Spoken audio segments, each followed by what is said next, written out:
नमस्कार, हर खबर देख रहे हैं आप। मैं हूं आपके साथ नैना शांडिल्या। रुक करेंगे खबरों की ओर। सीएम मनोहर लाल ने शुक्रवार को Huda city centre, metro station, underpass, flyover, signature tower और इफ्को चौक चौराहों पर फुट ओवर ब्रिज का उद्घाटन किया। इसके अलावा सीएम ने सेक्टर 111 और 115 की जलापूर्ति के लिए प्रणाली का भी उद्घाटन किया। बता दें आपको कि इन कार्यों पर 52 करोड़ 52 लाख रुपए की लागत आई है, जिससे कि मेट्रो स्टेशन के पास के क्षेत्र को ट्रैफिक जाम से राहत मिलेगी। इसी दौरान सीएम ने कहा कि गुरुग्राम दुनिया के लिए हरियाणा का प्रवेश द्वार है और हमें यह सुनिश्चित करना है कि इसे हर तरह से भविष्य के एक शहर के रूप में विकसित किया जाए। आज जिन परियोजनाओं का उद्घाटन किया गया वो भीड़ भाड़ को कम करने के अलावा बेहतर कनेक्टिविटी और गतिशीलता प्रदान करेंगे।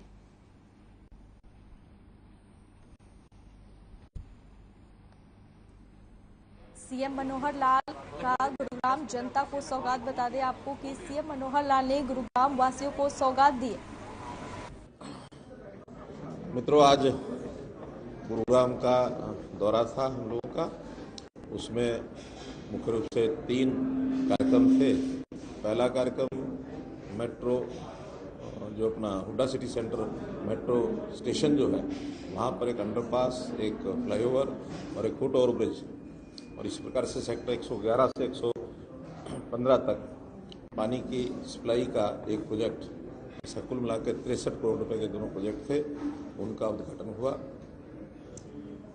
एक विद्यालय जहाँ परीक्षा पर चर्चा, प्रधानमंत्री जी का कार्यक्रम वो मैंने अटेंड किया। प्रधानमंत्री जी ने विद्यार्थियों को, छात्रों को किस प्रकार से परीक्षा के समय संतुलन बनाना चाहिए और एक फ्री माइंड से अपनी परीक्षा देनी चाहिए, उसके दबाव में ना, एक अच्छा उनका एक प्रेरणादायक विषय उन्होंने विद्यार्थियों के लिए, शिक्षकों के लिए, पेरेंट्स के लिए सब रखा। अभी एक तीसरा कार्यक्रम हमारा था कि जो गुड़गांव में ग्लोबल सिटी, उसकी डेवलपमेंट करने के लिए हमने एक कंसल्टेशन मीटिंग जो देश भर के बड़े प्रमुख बिल्डर्स, रियल एस्टेट कंपनीज, उन लोगों ने इससे बातचीत की और बहुत खुले मन से सबने चर्चा में हिस्सा लिया। बहुत से अच्छे सुझाव आए। इनके सब के सुझाव के आधार पर उसकी प्लानिंग हम करेंगे। लगभग 1000 एकड़ का ये एक एरिया है। कौन से गांव का एरिया वो? एनपीआर सीपीआर के बीच में ये कौन सा सेक्टर 37 के पीछे कौन से गांव का एरिया पड़ता है? गाड़ोली। सेक्टर 37 के पीछे गाड़ोली, वहाँ 1000 एकड़ पहले से HSIDC के जो डेवलपर इस नाते से HSIDC उसका रहेगा, तो सारा विकास का, डेवलपमेंट का काम उनके माध्यम से होगा और उसको बड़े प्लॉट, छोटे प्लॉट, उसकी सारी योजना बना करके और अच्छे जो बड़े बिजनेसमैन वो उसमें आए, इस प्रकार।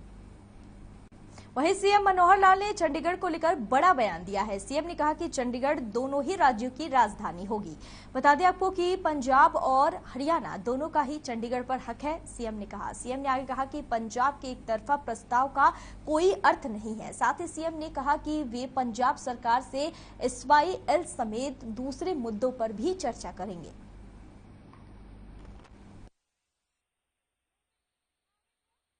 क्योंकि ये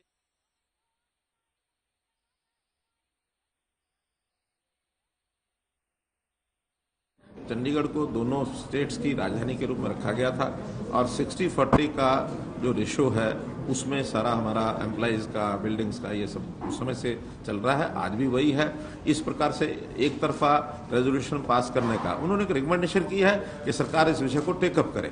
तो ऐसा रेजोल्यूशन रिकमेंड करने का कोई अर्थ नहीं है, क्योंकि ये केवल पंजाब का विषय नहीं है, ये हरियाणा का भी विषय है। इवन थोड़ा शेयर हिमाचल के लोग भी मांगते हैं। 7.19% शेयर हिमाचल का भी कोर्ट ने एक बार एक आदेश दिया था। हालांकि 7.19 है, इसलिए बहुत आग्रह उनका नहीं था, लेकिन फिर भी तीनों स्टेट्स की इसमें हिस्सेदारी है। हिमाचल ने अपनी राजधानी शिमला बनाई है, लेकिन हरियाणा और पंजाब की राजधानी दोनों की चंडीगढ़ है और दोनों की रहेगी।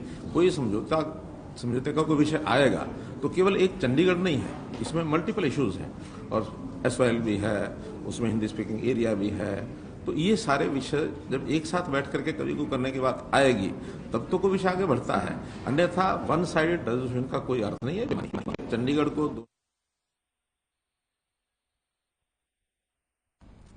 फरीदाबाद एनआईटी से कांग्रेस विधायक नीरज शर्मा का बड़ा बयान सामने आया है। बता दें कि पंजाब सरकार पर पलटवार करते हुए विधायक नीरज शर्मा ने कहा कि चंडीगढ़ पर दोनों भाइयों का बराबर का हक है, चाहे पंजाब हो या हरियाणा। नीरज शर्मा ने पंजाब के सीएम भगवंत मान को करारा जवाब देते हुए कहा कि भाई से भाई को लड़ाने की कोशिश न करें। इस हिसाब से पंजाब विधानसभा में चंडीगढ़ को लेकर प्रस्ताव पारित हुआ है और मैं कहना चाहूंगा माननीय मुख्यमंत्री जी, आप नए मुख्यमंत्री बने हैं और जनता से जो आपने वादे किए हैं, जो आपका चुनावी घोषणा पत्र था, उसको लागू करने पे ध्यान दें। इस तरीके से भाई को भाई से लड़ाने वाले कार्य ना करें, क्योंकि चंडीगढ़ पे जितना बड़े भाई पंजाब का हक है उतना ही हमारे हरियाणा का भी हक है। चाहिए तो आपको ये था कि जो हमारे हरियाणा का हिस्सा आज तक नहीं मिल पाया, आप तुरंत उसको खाली करें विधानसभा के अंदर या और भी कहीं जगह पे। और दूसरा, बड़ी मुश्किल से किसान आंदोलन में हरियाणा और पंजाब का प्यार बना है, हरियाणा और पंजाब के लोगों के दिल मिले, हमने एक दूसरे की मदद करी। इन बयानों से या इन प्रस्तावों से आपस में भाई को भाई से ना लड़ाएं।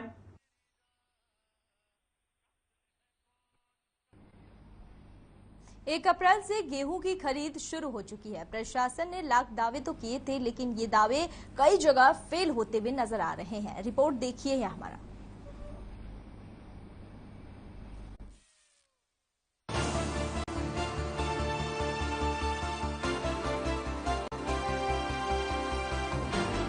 हरियाणा में आज से गेहूं की खरीद शुरू हो गई। खरीद के पहले दिन मंडियों में गेहूं की आवक कम ही रही। कालांवाली, हिसार, पलवल, सिरसा, झज्जर, अंबाला, रादौर और बल्लभगढ़ की मंडियों में कुछ अव्यवस्थाएं भी देखने को मिली। 1 अप्रैल से गेहूं की खरीद शुरू की जा रही है, जिसको लेकर के आज उकलाना मंडी, जो जिला हिसार में एक बहुत बड़ी मंडी मानी जा रही है, 67 एकड़ में इस मंडी की दुकानें हैं, इसका जो है आंगन है, लेकिन इसमें सफाई व्यवस्था के नाम पर अगर आपको दिखाएं तो कोई ज्यादा काम यहाँ पर मंडी प्रशासन द्वारा नहीं किया गया है। आज मौके पर पहुंच करके हमने देखा कि किस प्रकार से जगह जगह पर हॉल टूटे पड़े हैं। अगर सार्वजनिक शौचालय की बात की जाए तो उसकी भी हालात खस्ता है। अगर पानी की टंकियों की बात की जाए तो इसके ऊपर लिखा हुआ है टंकी की सफाई जो है वो 1/9/2021 को हुई थी। 1/21/20 जो है चल रही है, 1 में पानी नहीं आ रहा। हमारे साथ बहुत सारे मजदूर यहाँ पर हैं, तो हम उनसे बात भी कर लेते हैं। किस तरह की दिक्कतें आज यहाँ पर है?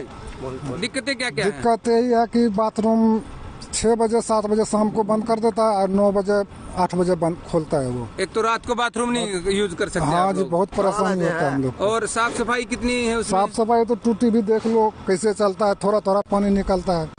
जितने में पानी एक बोतल भरता है इतने में हम लोग का काम मजदूरी काम रुकता है इतना जी। पानी और क्या दिक्कतें हैं यहाँ पे?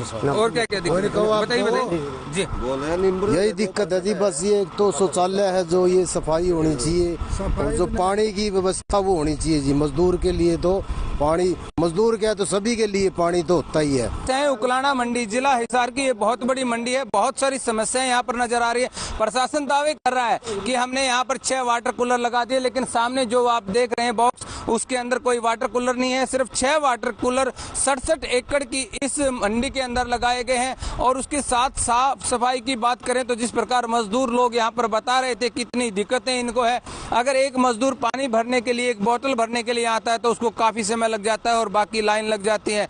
लेकिन प्रशासन जो दावे कर रहा है वो दावे पहले दिन ही अगर दावे बनकर रह जाते हैं तो आने वाले समय में जब यहाँ सैकड़ों किसान अपनी गेहूं लेकर के आएंगे, इस मंडी में भीड़ मच जाएगी, यहाँ पर पांव रखने के लिए जगह नहीं होगी, तो उस समय कैसे किसानों को पानी मिलेगा, कैसे यहाँ पर व्यवस्था मिलेगी? और इस पर अपने आप में मंडी प्रशासन पर एक बड़ा सवाल खड़ा होता है कि तुरंत प्रभाव से जिला प्रशासन को और सरकार को उकलाना मंडी को लेकर के संज्ञान लेना चाहिए और यहाँ पर जो अव्यवस्थाएं हैं उनको दुरुस्त किया जाना चाहिए। अपने सहयोगी के साथ अनूप कुंडू, हर खबर हरियाणा, हिसार। ऐसी कोई जानकारी नहीं है, पर सरकार ने बोल दिया है खरीद करेंगे, पर अभी तो कोई आड़ती वगैरह कोई नहीं खरीद रहा है। गेहूँ सब किसानों का यहीं नहीं पड़ा, मौसम भी खराब हो सकता है, कोई अनाज खराब होने की स्थिति होती है। कुछ किसान ऐसे होते हैं कि नाराज हो जाते हैं तो अपने गेहूँ को रेट सही नहीं मिलने पर वापसी भी ले जाते हैं। सरकार को इस तरफ ध्यान देना चाहिए, अपने जो वर्कर होते हैं उनको उनकी ड्यूटी भी लगानी चाहिए। और मंडी में एक समस्या हो रहा है, यहाँ पे पानी की बहुत समस्या होती है, पानी भर जाता है तो किसान का गेहूँ भी बीत जाता है। खरीद तो आज शुरू हो पा रहा, लगभग 10 दिन से पहले गेहूँ नहीं आएगी क्योंकि गेहूँ की कटाई नहीं शुरू हुई तक। तो मंडी में क्या प्रबंध है, पानी पीने के, मजदूरों के, किसानों के ठहरने का? सारे पूरे प्रबंध है, बिजली पानी सफाई सब पानी वाले सारी। कई जगह व्यवस्थाएं दुरुस्त दिखी। सर गेहूं की व्यवस्था जब पता चलेगी, जब मंडियों के अंदर पूरी आवक हो जाएगी, पूरी गेहूं आने लग जाएगी, जब उनका दावा है जो फेल होता है।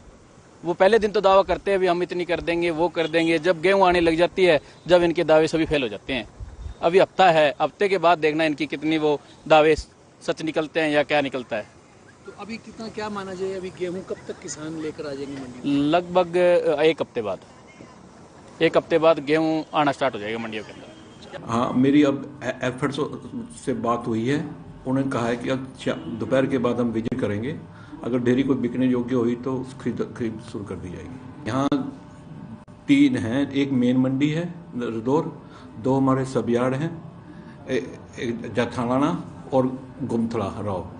वहाँ गुमथड़ा जथाना में है परचेजिंग एजेंसी एफर्ड है, और इस मेन मंडी में एफर्ड और हरियाणा वेयर हाउसिंग है। तो देखा आपने आज फसल खरीद का पहला दिन कैसा रहा।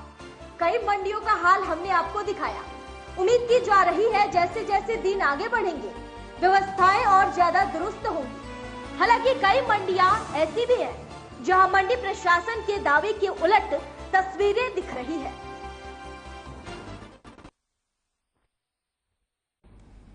एक बार फिर से कमर्शियल सिलेंडर पर 250 रुपए की बढ़त हुई है, जिसका असर ढाबा संचालकों पर भी खासा पड़ेगा। इसी को लेकर हमारे संवाददाता लाजपत ने ढाबा संचालक से खास बातचीत की। क्या कुछ कहा ढाबा संचालक ने, आपको सुनाते हैं। सरकार की जिम्मेवारी बनती है कि लोगों की सुख सुविधाएं पर ध्यान दे ताकि महंगाई पर असर ना पड़े। पेट्रोल डीजल के दाम बढ़ रहे हैं, वहीं आपको बता दें, ये दिखा भी दें कि जो ढाबा चालक है वो किस तरीके से परेशान है, उनसे बातचीत कर लेते हैं। भाई साहब, आपका स्वागत है हर खबर हरियाणा में। सबसे बड़ी बात यह है कि कैसा आपका ढाबा चल रहा है, क्योंकि लगातार पेट्रोल डीजल के दाम बढ़ रहे हैं। अभी जो है ताज़ा मामला सामने आया कि 250 रुपये सिलेंडर में बढ़ रहे हैं, तो आपको कितनी मुसीबत का सामना करना पड़ रहा है? सर, महंगाई बहुत ज़्यादा हो गई है। एक बार में 250 रुपये बढ़ा देना बहुत ही बड़ी मार पड़ी हम ढाबा वालों पे। जैसा कि आप लोग देख पा रहे हो, पीछे पेट्रोल डीजल के दाम बढ़ा है, पीछे से सब्जियों के, फलों के, दूध के, हर चीज़ के रेट बढ़े हुए हैं। अब हम अगर रेट बढ़ाते हैं, कस्टमर आने से बहुत ही कम कस्टमर हमारे पास आ पा रहे हैं, क्योंकि वो लोग कह रहे हैं आपने रेट बढ़ा दिया। हमारी मजबूरी है रेट बढ़ाने की, लेकिन उसके बाद भी आप देख सकते हो पूरा ढाबा खाली पड़ा हुआ, कोई भी फुटफॉल हमारे पास नहीं है। तो कहीं ना कहीं इससे बेरोजगारी भी फैलेगी, क्योंकि बेरोजगारी का कारण भी ये रहेगा कि महंगाई काफ़ी बड़ी हो रही है। सर, जैसे जैसे महंगाई बढ़ेगी काम नहीं चलेगा, हमें स्टाफ को निकालना पड़ेगा, तो वो लोग बेरोजगार हो जाएंगे। अभी मेरे पास 70-80 स्टाफ काम कर रहा है, मुझे 40-50 स्टाफ में काम करना पड़ेगा, 20 से 30 लोगों की नौकरी चली जाएगी, तो वो महंगाई की वजह से ही जाएगी, लोग बेरोजगार हो जाएंगे। तो कोरोना का जैसा महामारी का, लॉकडाउन का असर अभी तक दिखाई दे रहा है, लेकिन फिर से चौतरफा मार है। महंगाई चारों तरफ फैली हुई है। पेट्रोल डीजल के दाम बढ़ने से ऐसा कोई भी खाद्य सामग्री नहीं बची जिस पर रेट ना बढ़े हों। और अब रही बची जो रसोई सिलेंडर गैस था, 250 रुपये इस पर बढ़ा दिए, तो सभी ढाबा संचालक बहुत ज़्यादा परेशान है। सिलेंडर ऐसा हो गया है, सिलेंडर सिर्फ दिखावे के लिए रह जाएगा, लोग इस्तेमाल नहीं कर पाएंगे। मजबूरन लोगों को कोयले की भट्टी और अपने ये पॉल्यूशन वाला काम स्टार्ट करना पड़ेगा, हम लोग मजबूर हैं। एक दिन में कितने सिलेंडर लग जाते हैं, यानी कि कितना आपका खर्चा आ जाता है? सिलेंडर बात करें तो 15 से 20 सिलेंडर पर डे की खपत है। मेरे पास तो बहुत ज़्यादा, मतलब 15-20, लेकिन अब जो महंगाई होने से फुटफॉल भी कम हो गया, अब कंजप्शन काफ़ी कम हो गई है। तो कितना असर पड़ेगा आपके ऊपर? अब आप ये मान लो 15 सिलेंडर पर डे कम से कम 200 रुपये के हिसाब से 3000 रुपये का पर डे का असर होगा। 1 लाख रुपये पूरे मंथ पे बजट आएगा, पूरा बजट हिल जाएगा। देखिए, जैसे आपको दिखाया और बताया कि जो चालक है जो अपना ढाबा चला रहा है, उससे बातचीत की तो उसने भी बताया कि चौतरफा जो सरकार की मार है वो पड़ रही है। चौतरफा जो सरकार की मार है वो आम नागरिक पर पड़ती हुई नजर आ रही है। हर खबर के लिए सोनीपत से लाजपत। तो वहीं दूसरी तरफ 1 अप्रैल से टोल भी महंगे कर दिए गए हैं, जिसका असर मुरथल पर पहुंचने वाले लोगों पर भी पड़ा है। ढाबे खाली पड़े हैं, जिसका जायजा लिया हमारे संवाददाता लाजपत ने। दिखाई दे रहा है, बिल्कुल ढाबा खाली दिखाई दे रहा है। ये चेयर जो है कभी भरी हुई चलती थी और लोग यहाँ पर खाना खाने आते थे और खाना खाने के लिए सोनीपत का आपको पता है कि मुरथल का नाम मशहूर है, मुरथल के ढाबे जो है वो मशहूर है, लेकिन ये आप देख सकते हैं चेयर किस तरीके से खाली हैं। लॉकडाउन का असर, कोरोना का असर और अब जो है महंगाई का असर, क्योंकि पेट्रोल डीजल के दाम बढ़ना, गैस की रसोई का जो दाम बढ़ना, तो लगातार जो है सिलेंडर के दाम बढ़ना, तो ये चौतरफा मार जो है आम नागरिक पर भी पड़ती हुई नजर आ रही है। हर खबर के लिए सोनीपत से लाजपत। बहादुरगढ़ के सीएनजी गाड़ी धारकों के लिए अच्छी खबर सामने आई है, जहां दिल्ली रोहतक नेशनल हाईवे पर सीएनजी का ऑनलाइन पंप शुरू हो गया है। जाखोदा गांव के पास ओम फिलिंग स्टेशन पर हरियाणा सिटी गैस कंपनी की ओर से ऑनलाइन सीएनजी पंप लगाया गया है। बता दें कि ये बहादुरगढ़ का पहला ऑनलाइन सीएनजी पंप है। यहां अब 25 घंटे दिल्ली की तर्ज पर वाहन चालकों की सीएनजी मिल सकेगी।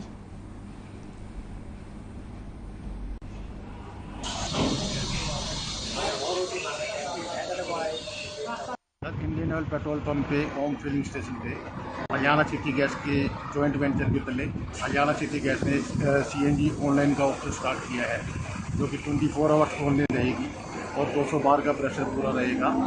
और हमारे यहाँ आज के दिन जो रेट है 75 रुपये 90 पैसे है और प्रेशर पूरा रहेगा। कस्टमर को किसी तरह से कोई दिक्कत नहीं आएगी।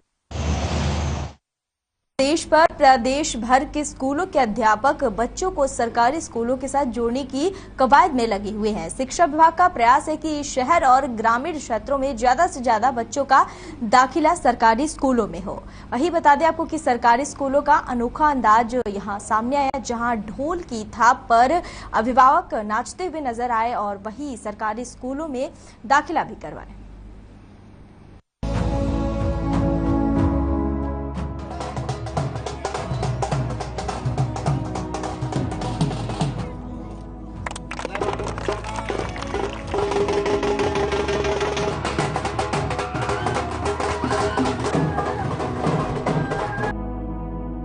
शिक्षा के स्तर को सुधारने और बच्चों को सरकारी स्कूलों की ओर आकर्षित करने के लिए कई प्रयास किए जा रहे हैं। इसी कड़ी में टीचर्स जहां एक और घर घर जाकर ज्यादा से ज्यादा बच्चों को सरकारी स्कूल में दाखिला दिलवाने के लिए प्रेरित कर रहे हैं, तो वहीं दूसरी ओर नए बच्चों का अनोखे अंदाज में स्वागत किया जा रहा है।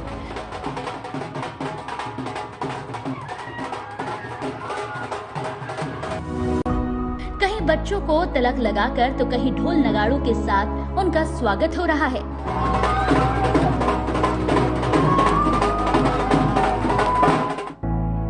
ऐसा ही अनोखा अंदाज कैथल के गांव रसूलपुर में देखने को मिला, जहां पर आसपास के गांव से 5वीं पास कर 6ठी कक्षा में आए विद्यार्थियों का ढोल नगाड़ों के साथ स्वागत किया गया। वहीं पहली कक्षा में आने वाले नए विद्यार्थियों का रिबन कटवा कर स्वागत किया गया।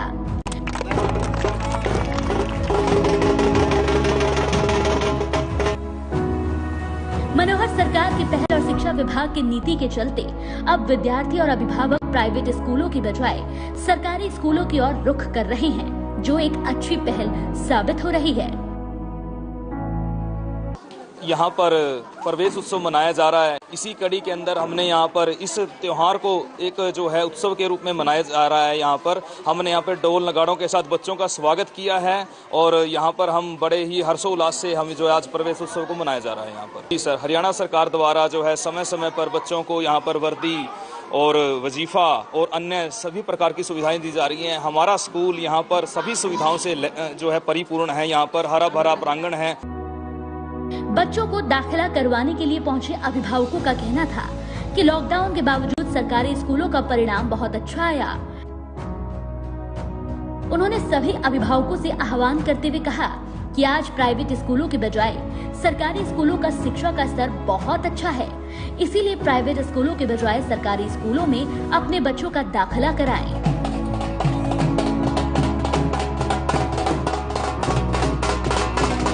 बहुत खुशी है ਸਾਡੇ ਬੱਚੇ ਸਕੂਲ 'ਚ ਨਵੇਂ ਦਾਖਲ ਹੋਏ ਨੇ। ਜੋ ਸਾਡੇ ਟੀਚਰ ਹੈ ਬਹੁਤ ਵਧੀਆ ਹੈ, ਬੱਚਿਆਂ ਦੀ ਪੜ੍ਹਾਈ ਵਾਸਤੇ ਬਹੁਤ ਮਿਹਨਤ ਕਰਦੇ ਨੇ, ਘੁਮਾਉਣ ਵਾਸਤੇ ਵੀ ਲੈ ਜਾਂਦੇ ਨੇ, ਬੱਚਿਆਂ ਨੂੰ ਬਹੁਤ ਕੁਝ ਸਿਖਾ ਰਹੇ ਨੇ ਕਿ ਸਾਨੂੰ ਬਹੁਤ ਜ਼ਿਆਦਾ ਅੱਜ ਪਿੰਡ ਵਾਲਿਆਂ ਨੂੰ ਖੁਸ਼ੀ ਆ ਕਿ ਸਾਡੇ ਬੱਚੇ ਹੋਰ ਵੀ ਅੱਗੇ ਵਧਣੇ। ਇਹਨਾਂ ਨੂੰ ਸਾਡਾ ਸਕੂਲ ਵੀ ਵੱਡਾ ਹੋਣਾ ਚਾਹੀਦਾ ਹੈ ਕਿਉਂਕਿ ਇਹ 5ਵੀਂ ਦਾ ਸਕੂਲ ਆ। ਅੱਗੇ ਵੀ ਸਕੂਲੇ ਵਧੇ ਕਿਉਂਕਿ ਟੀਚਰ ਹੋਰ ਵੀ ਨਵੇਂ ਆਉਣ ਕਿ ਬੱਚਿਆਂ ਨੂੰ ਹੋਰ भी ज्यादा पढ़ाई लिखाई मिले के। तो वहीं दूसरी ओर जिस तरह से निजी स्कूल दाखिले से लेकर परीक्षा और फीस तक मनमानी करते हैं वो सरकार और अभिभावकों की नाक में दम कर देता था। और यही वजह है कि जहां एक तरफ सरकार बच्चों और अभिभावकों को सरकारी स्कूलों के लिए प्रेरित कर रही है तो वहीं दूसरी ओर अभिभावक भी अब सरकारी स्कूलों के परिणाम और व्यवस्था को देखकर सरकारी स्कूलों का रुख कर रहे हैं। हर खबर के लिए कैथल से अनिल चौधरी की रिपोर्ट।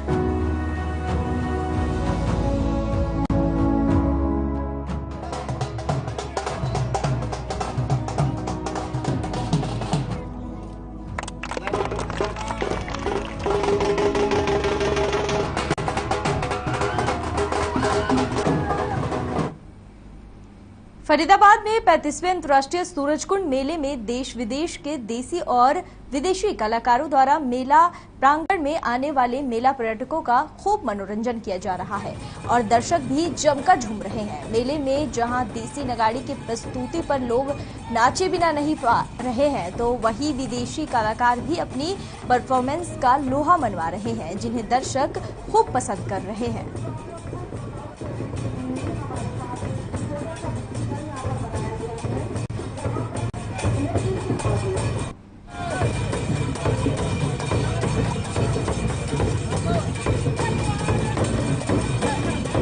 सर ये नगाड़ा यहाँ जब शुरू में सूरजकुंड का मेला शुरू हुआ था तब हमारे बुजुर्ग भी हमारे साथ थे और ये जब हमने यहाँ इसका उद्घाटन किया अपने नगाड़ा से 87 में, उसके बाद हम यहाँ से जो है नहीं आ पाए और अब हम 4-5 साल से यहाँ रहे हैं। हमारे बाद में यहाँ पंचारी वाले आते रहे और हम अब यहाँ पूरी तैयारी करके यहाँ मेले में आते रहते हैं। हमें मेले वाले बुलाते रहते हैं और हमारी ये पुरानी संस्कृति है नगाड़ा। ये नगाड़ा जब भी बजता है ये एक मेल का प्रतीक दिखाता है। 10-20 आदमी इकट्ठे होकर इस पर अपना प्रोग्राम करते। फरीदाबाद में सूरजकुंड मेले की शाम आज खास रही। प्रसिद्ध पॉप गायक गजेंद्र फोगाट ने दर्शकों के साथ मिलकर खूब धमाल मचाया। वहीं टूरिज्म विभाग की ओर से आयोजित इस शाम में मुख्य चौपाल पर गजेंद्र फोगाट ने नवरात्रों के माता के गीत और अपने प्रसिद्ध गीत माता का ईमेल गाकर सुनाया। दूसरी ओर फोगाट ने दर्शकों की डिमांड पर अपना प्रसिद्ध गीत काली की भी सुनाई। वहीं इसके साथ ही उन्होंने बच्चों को मंच पर आमंत्रित किया और अपने साथ में खूब नचाया।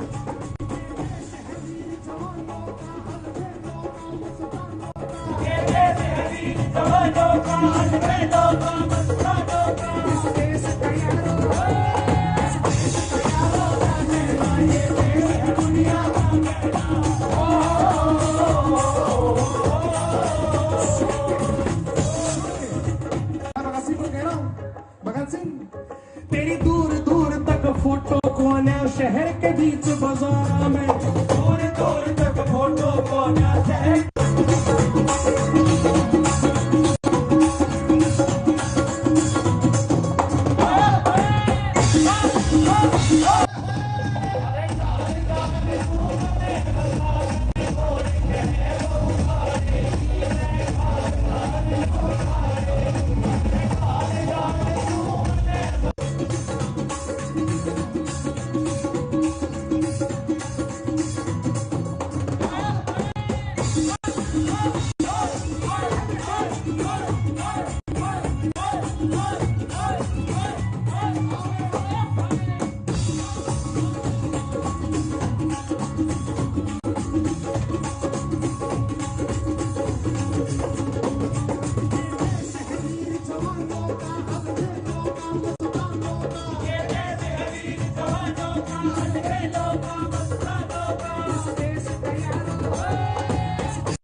फिलहाल के लिए इस बुलेटिन में बस इतना ही। मुझे दीजिए इजाजत। देखते रहिए हर खबर। नमस्कार।